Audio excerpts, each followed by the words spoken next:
treat you good. Hey, this is M.I.A. and you're a rockaholic. So I just informed you that behind you is the MASH hill background that you probably had no idea, right? Hollywood, right? First of all, congratulations on the new record. Thank awesome, you. Awesome. Tell me a little bit about how the writing process for this was perhaps a little bit different than your other previous records, or was it? I couldn't leave. Right. Last time I couldn't get in, so I think the process is that for the first time I had access to all my equipment and demos and all the sort of stuff that I'd had over the past 5 years. And on the last record I didn't have access to anything, so wherever I went and landed is what I made something out of, you know? What kind of writer are you, Maya? Are you the girl that wakes up in the middle of the night with a crazy idea and scribbling down on the back of bills? Are you do you write from your dreams? What kind of writer are you?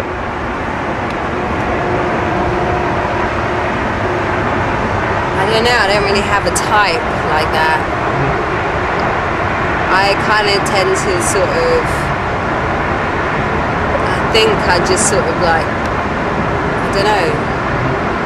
I write in 3D. Yeah. My writing changes depending on what I'm using, because you know, when I first started writing records, I was writing lyrics it's just your everything you write down is a bus ticket to a bill, or your diary, or your your notebook, you know, if you're writing it into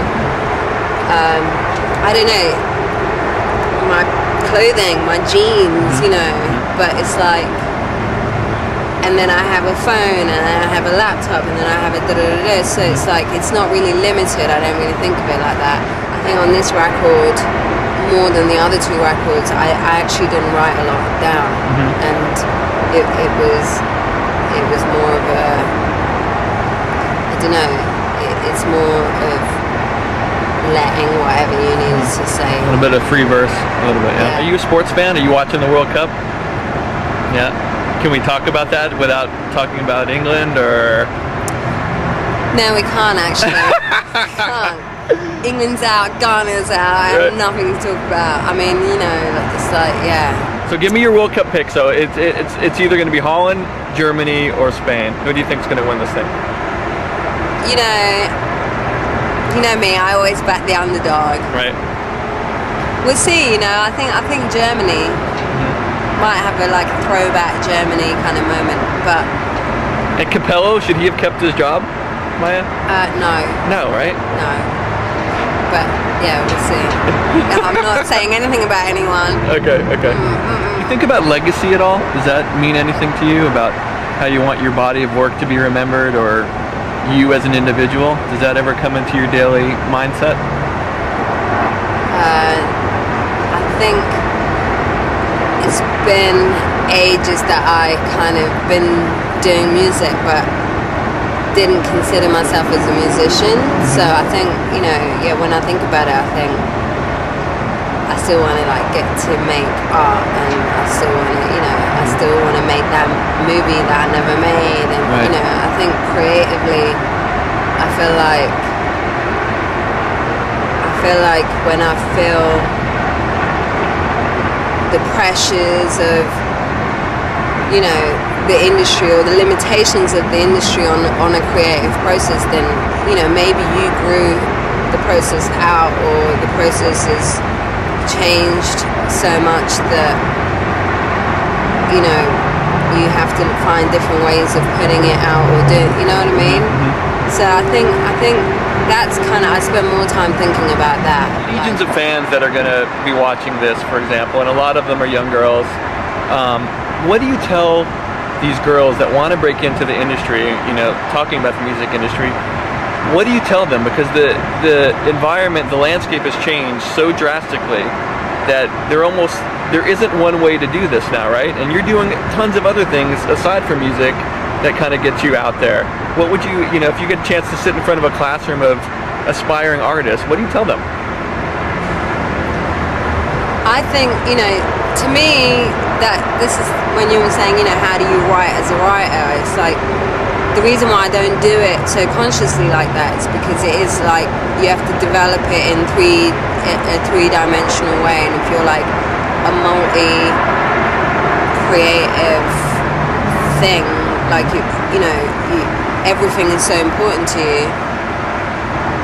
To me, that's like, if you work on what you are and who you are and just being confident with that, then I think the rest of the stuff kind of falls into place. Like, actually, I have one more question, then I'll let you go. Arizona, right? Immigration issue. You get 5 minutes to go and meet with President Obama in the Oval Office, and it has to be about the immigration situation in Arizona. What do you tell him?